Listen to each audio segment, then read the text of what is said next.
Poe One. I started dancing, I was popping first. Well, I didn't know it was called popping. I was miming, roboting, and imitating things that I saw in my neighborhood. I was 10 years old, so it was around 1980, mid-1980. And then I started breaking. The first time I saw breaking was 82. I was 12 years old. I just thought it was fun. It was something that caught my attention, the energy, and the energy of it just kind of captured me. I just fell in love with it. Like, I just wanted to do it, you know, and I wanted to capture that energy and give it back, you know. So that's how I approach it, and I still approach it that way. When I first began, everything was being made up.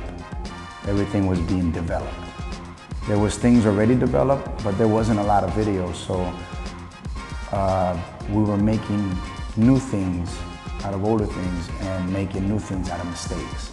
Anything to do with stylism, and that's how we approached it when we were kids.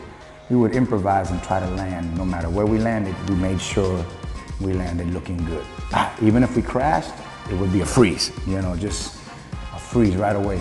I noticed some kids don't focus so much on looking good, and they focus more on trying to do the trick and not caring about how they land it or how they go into the trick. That's what I've noticed. The difference of style has changed. The presence of it has changed. You can teach the moves of breaking in a classroom. It's nice to teach it, you know. I like teaching. But one thing you really can't teach, you can explain to the student, but you really can't teach it because they have to find out for themselves, is the approach of the dance itself. It's the key. It's what makes our dance what it is. I think everything in the world has an approach. Boxing has a certain style. Ballet has a certain style.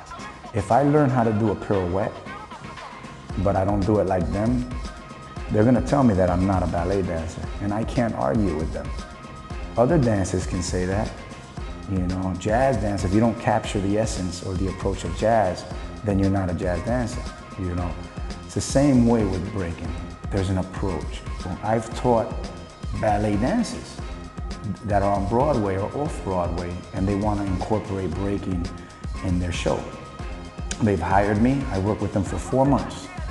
In 4 months, they learned everything I taught them perfectly, you know. But one thing they didn't learn was how to take away the ballet style and make it the breaking style, make it what it is.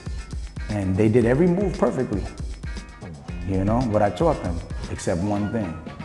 They had no spirit. My question to everybody watching this is, because they learn a bunch of breaking moves, does it make them a B-boy or B-girl? You tell me, all right? I'll answer that and say, no, it doesn't. It's just a bunch of people that learn breaking moves, but they don't want to respect enough the dance to learn the actual spirit of it, okay? That's what I believe. You know? I give my students homework. I make them, I said, yo, you have to go to this jam. You have to represent in the circles.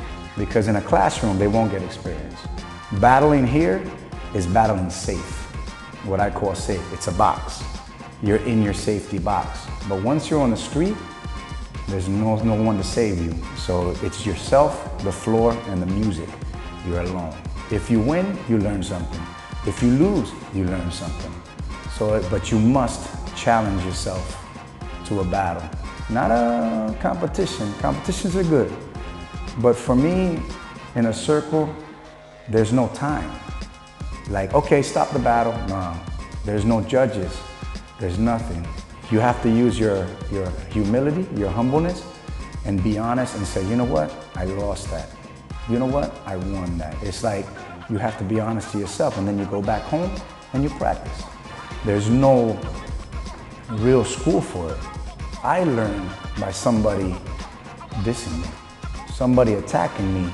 I'll bring students to a jam, to a competition, and I'll get my cousin Stilo, I'll get Frankie, friends of mine, and I'll say, yo, there's one of my students, attack. I recommend to all students, learn that way. You develop your own style, You develop confidence, you develop security, but also, like positive and negative. A studio will help you also build confidence to secure your steps. You can see yourself in the mirror. When I was learning in the 80s, we represented by feeling. So you only counted on your feeling, okay? So that means if you felt good, it looked good. You had to be sure, you had to be confident, because you can't see yourself. To tell you the truth, I don't like mirrors.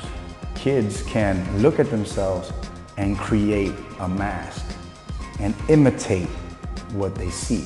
When we were kids, you can't see yourself, so you don't know really how you look. You just go by here and what the music tells you to do. So I tell a lot of kids, don't look at yourself so much. Look at yourself sometimes.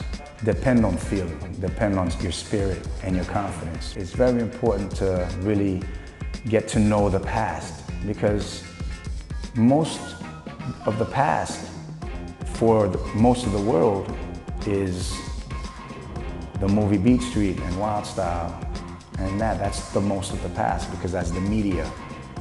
But before that, there was way more history.